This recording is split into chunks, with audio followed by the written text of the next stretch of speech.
everyone, Nicole here from Cornell Cooperative Extension of Nassau County.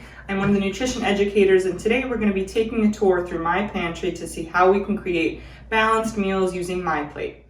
A lot of us are relying more heavily on canned goods, frozen food, so I thought I would show everybody what I have around and what I've been eating a lot of.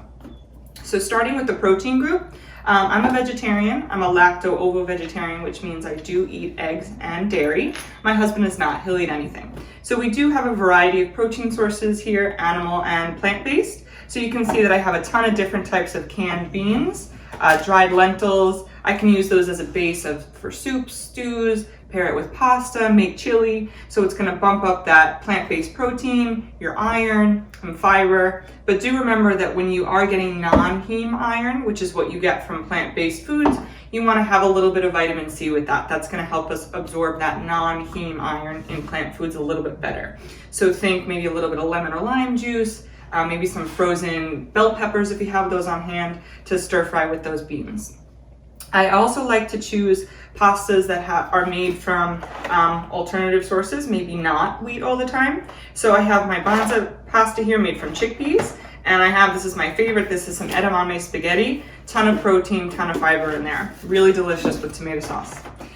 We also have some packaged sardines and tuna for my husband. If you do get the sardines or other fish with soft bones, you can eat the bones and that'll boost up your calcium as well. Of course, I have my Ithaca hummus, love hummus, great on crackers, great on a sandwich. This hummus is a lemon garlic, absolutely delicious. All right, so moving on to our dairy. We don't keep a ton of dairy in the house, but I always make sure we have some sort of plain yogurt. So this is a low-fat plain yogurt, so in addition to that calcium, a little bit of protein from here, we're getting those probiotics, those good bacteria. So I can put these in smoothies, just as a parfait. I actually like to mix it with hot sauce and put that on our tacos as sort of a creamy, delicious topping. And so yogurt, this will last about a month in the fridge. So even though this isn't a canned good or a frozen good, this does have a decent shelf life. If you are going to go toward a dairy alternative, like we have oat milk here, you want to think about your oat milk, almond milk, non-dairy beverages. You want to make sure that it's fortified with calcium. And if you're looking for ones that are comparable to cow's milk in dairy, you want to look toward soy milk because that will boost the protein in that non-dairy beverage. We do have a little bit of cheese here. I do love Kerrygold cheese. So that is, again, it has a decent shelf life and it's going to make things a little bit more exciting and delicious when I'm leaning heavily on my pantry. Moving toward fruits and vegetables. So a lot of people think that fresh is best, and while I love either growing my own or going to the farmer's market when everything is in season, frozen and canned goods are a perfect alternative. So things are picked at the peak of ripeness, frozen, and it maintains a lot of those nutrients. So of course we can't get peaches in New York, right, in April, but I do have some frozen peaches here and canned.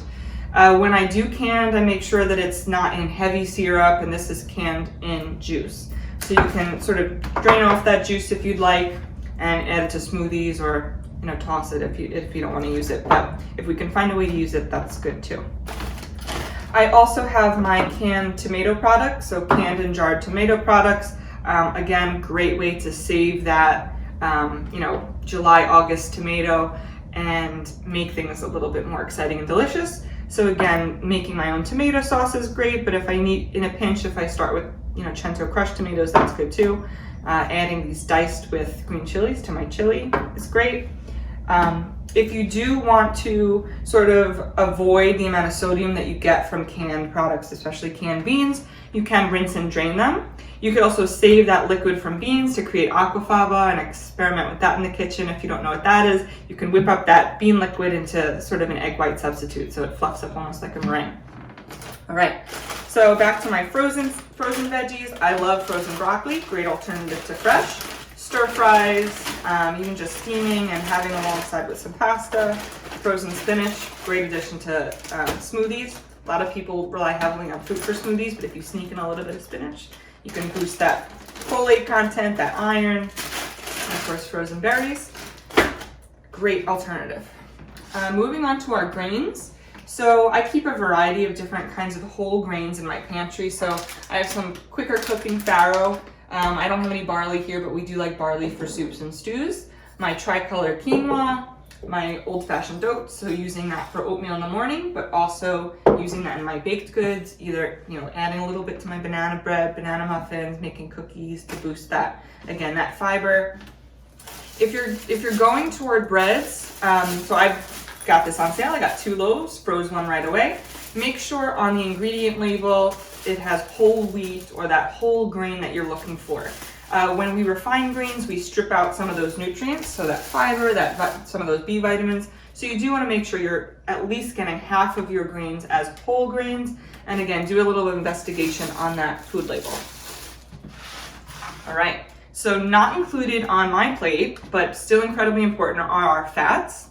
So I have a variety of sources that we have a variety of fats that we can include in our meals. So for cooking, especially higher heat cooking and roasting, I like to use avocado oil just because the smoke point is a little bit higher. I use olive oil, extra virgin olive oil, more for finishing, sort of drizzling on top, salad dressings, because it does have a lower smoke point. We always have a variety of nuts around. I love my walnuts, again, just having as a snack, adding to salads, adding to my baked goods. Chia seeds. Chia seeds are a fun little seed. They will absorb some liquid, so you'll see it a lot in vegetarian, vegan baking. It's almost like a chia pudding. You're gonna get some great omega-3s from there. Again, a vegetarian source of omega-3s, similar to flaxseed, hemp seed, which I don't show here, but I do have in my fridge, and walnuts. So a lot of us can get those omega-3s from fish if we are fish eaters, but if you are not, chia, flax, walnuts are a great alternative. Cashews, love me some cashews. I like to use raw cashews that I soak, and you can create either vegan or vegetarian sauces. So think like cashew cheese. A lot of vegetarian cheeses are made from cashews. I like to make a vegan vodka sauce with these, or even just a snack on them. And of course, some peanut butter. I have a lot of different nut butters. Sometimes I make my own, but this is a Trader Joe's nut butter. And if you look, you can see on the top, this one hasn't been opened yet, you'll see the separation between the oil and the solids. If you've been to any of my classes, I talk about peanut butter and nut butters all the time. The only ingredients in this peanut butter, they are dry roasted peanuts and salt. You want to avoid nut butters and peanut butters that have added sugars, high fructose corn syrup, those partially hydrogenated oils or trans fats. So although you will have to stir this, it is a better alternative than those sort of junky filled peanut butters. So you will have to stir it, you will have to keep it refrigerated because it does not have that trans fat in here. So if you have any questions, if you have any sort of nutrition recipe related question, you can go to our website. It's ccenasa.org. You can also find some great gardening tips on there, especially this time of year. Everybody's itching to get the garden. So check us out and ask us any questions you have on Facebook.